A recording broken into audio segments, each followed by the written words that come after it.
Welcome to the 700 Club. They're calling it a toss-up. Republican Glenn Youngkin and Democrat Terry McAuliffe are dead even in the race to become Virginia's next governor. Youngkin continues to gain ground while McAuliffe's lead has slipped. So Democrats are pulling out all the stops with heavy hitters like former President Obama on the campaign trail. All eyes are on the outcome of this race, which could foreshadow the 2022 midterms. CBN's Tara Mergener has the latest on this upcoming election. Democrats made huge gains in Virginia when President Trump was in office. Now they're trying to weather the decline in President Biden's approval rating.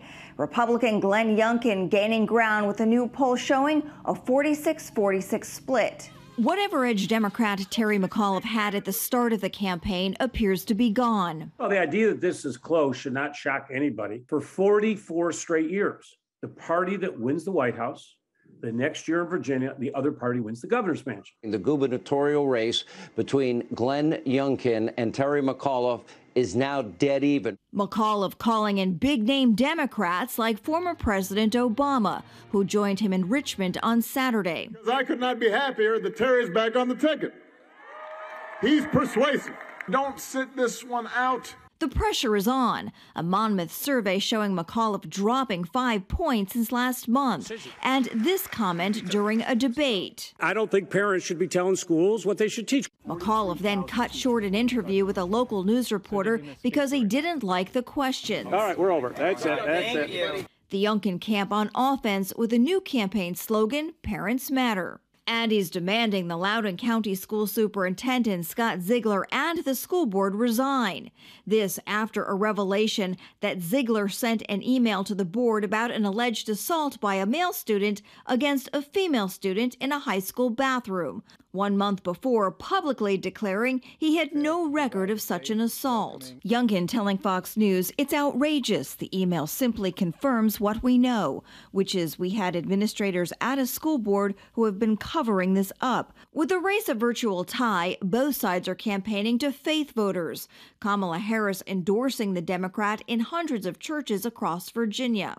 I know that you will send Terry McAuliffe back to Richmond. And conservatives distributing voter guides in others. Pundits say the McAuliffe camp is trying to drum up the enthusiasm that appears to be lacking for his second gubernatorial run. The same Monmouth poll showing Republican voters are more motivated to vote by a 7-point margin. The Democratic base in Virginia appears to be a bit fatigued from the last election amid the global pandemic. Biden's approval ratings in Virginia have ticked down. But by the numbers, Youngkin's camp is gaining steam. This is our moment. Right now. The biggest swing from independents breaking for Youngkin 48 to 39%. McAuliffe's advantage among women also shrinking by 10 points since last month to a 4-point lead now.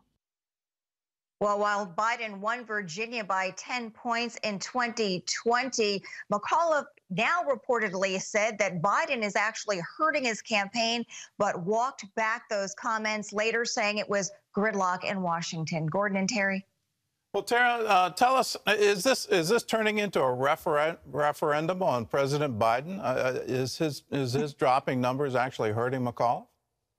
Well, you know, if you look at it, the analysts are saying that there really is a direct line between President Biden's polling numbers and Terry McAuliffe's losing his gain, or at this point, it's hard to even say if he's got much of a lead at all based on the latest polling numbers. Let me tell you this. So there's a Signal poll out today that says 55% now of voters have an unfavorable view of President Obama, only 48% favorable. So, you know, whether or not President Biden is going to drag him down, there is certainly an awful lot of concern about that now. You know, is Terry McAuliffe trying to distance himself at this point? It seemed so for a little bit, but he is going to be campaigning with President Biden this week in Northern Virginia. So, you know, time will tell. But I think it's probably safe to say President Biden is not at least going to be helping him very much, if not possibly hurting him, people say. Well, the big guns are out for the Democrats. I've lived in Virginia most of my life, and I'm kind of surprised. I've never seen this kind of endorsement where the national stage is being focused on Virginia. Is it making a difference? Again, it's unclear. Maybe not, because the poll numbers between Youngkin and McAuliffe are getting tighter and tighter. It's really a toss-up at this point. Nobody knows. But there's been a whole laundry list of people who've turned out now for McAuliffe to try to pull him over the finish line. President Obama, as we have said, you have Joe Biden is coming.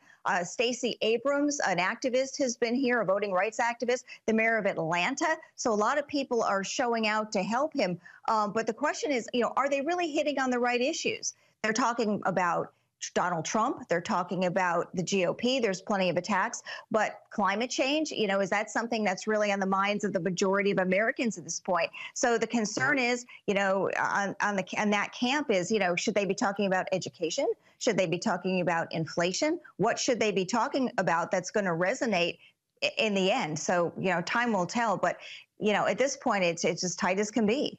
Well, former governors are getting involved. Doug Wilder's is now coming after McAuliffe, which is kind of a surprise. Tell us about that. Yeah, definitely a surprise attack. Well, he's come out and he has said that they are taking for granted, the McAuliffe campaign and even Democrats are taking for granted the African-American vote. And he's basically said that he's not going to come out and he's not going to support Terry McAuliffe. So, that's definitely not a good thing for him. He also doesn't like the fact that McAuliffe hasn't made, he says, Black universities and colleges a top priority. He also criticized him for flip-flopping on Governor Northam. In 2019, there were allegations Northam was in a blackface photo. Northam has never confirmed them, but Wilder says that while McAuliffe called for his resignation a couple of years ago, now he says he's honored to have his endorsement. So he was very, very critical, and I do think it would have caught that campaign, the McAuliffe campaign, off guard. Well, Tara, thanks for the insights. Thanks for the report. Voters in Virginia and New Jersey go to the polls on Tuesday, November 2nd, to elect their governors. And we're going to have special election night coverage on the CBN News Channel. So if you'd like to see it, you can watch us on YouTube. You can watch us on the CBN News app as well as the CBN Family app and get the latest on how these elections are turning out. In other news, Israel is taking heat from all sides for designating 6 Palestinian rights organizations as terror entities. CBN Middle East Bureau Chief Chris Mitchell explains. Israel's Ministry of Defense says the 6 groups operate as an organized network under the leadership of the Popular Front for the Liberation of Palestine, or PFLP. The U.S., along with Israel and its allies, consider the group to be a terrorist organization. The decision was made on a factual and legal basis after this issue was examined in the Ministry of Justice, and in this sense, it relies on a solid basis. The Palestinian Authority condemned the move, and Palestinian activists from the groups called on the international community to help reverse the decision. Closing the organizations and declaring them as a terrorist organizations, which it will affect their work on a daily basis. They will affect their programs. They will affect their stuff. The U.S. stopped short of condemning Israel, but State Department spokesman Ned Price said Israel gave the U.S. no advance warning. We'll be engaging our Israeli partners for more information regarding the basis for these designations. Israel's internal security apparatus says the groups constitute a lifeline for the PFLP, raising funds and money laundering, employing and financially compensating terrorists, and facilitating the recruitment of activists to the military arm of the PFLP. According to the Israeli newspaper Haaretz, representatives of Israel's Shin Bet security services and defense ministry are heading to Washington to present Israel's evidence that the groups are indeed connected with the PFLP. Olga Deutsch, vice president of NGO Monitor, says her organization has been trying to show the connection between humanitarian groups and terror organizations like the PFLP for years. Increasingly over the years, we have seen connections. They go to conferences, they share the same platforms. They have Shawan Jabarin, the head of Al-Haq, which is one of the most prominent Palestinian human rights groups, representing PFLP in many formal meetings. Deutsch says the paradox is that the Palestinian people are the victims of the scam. Instead of being served by true human rights groups, their needs are hijacked for political and terrorist causes. Chris Mitchell, CBN News, Jerusalem. Well, we're going to be following this story and give you the details as Israel presents those details. They're going to get into the financial trail, if you will, follow the money, to show how these so-called Palestinian rights groups are being used as fronts for fundraising for PFLP. So what is PFLP? Popular Front for the Liberation of Palestine.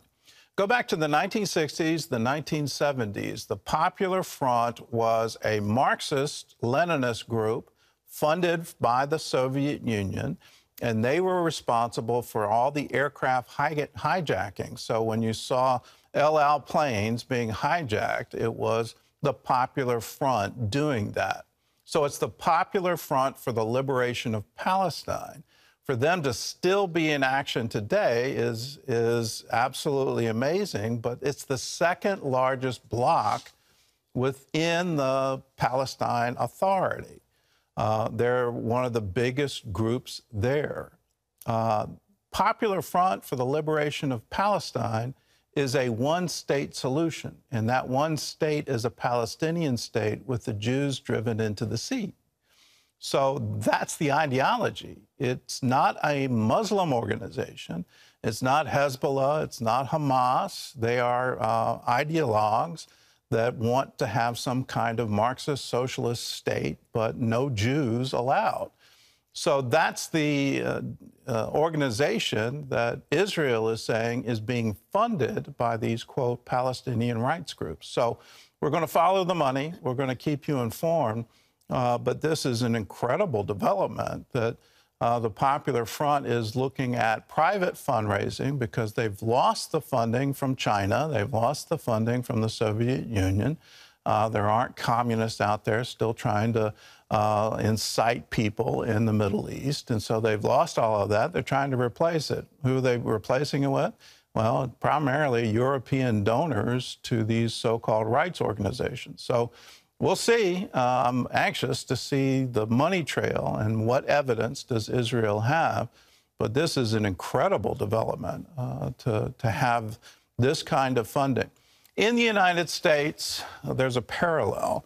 There were several Muslim foundations raising money in the United States, and they went by various innocuous names and, you know, raising money for the Holy Land and that kind of thing. And they turned out to be terrorist fronts and were so identified by our own Treasury Department, and they were shut down. So we'll see if this is the same playbook, if you will, happening within Israel.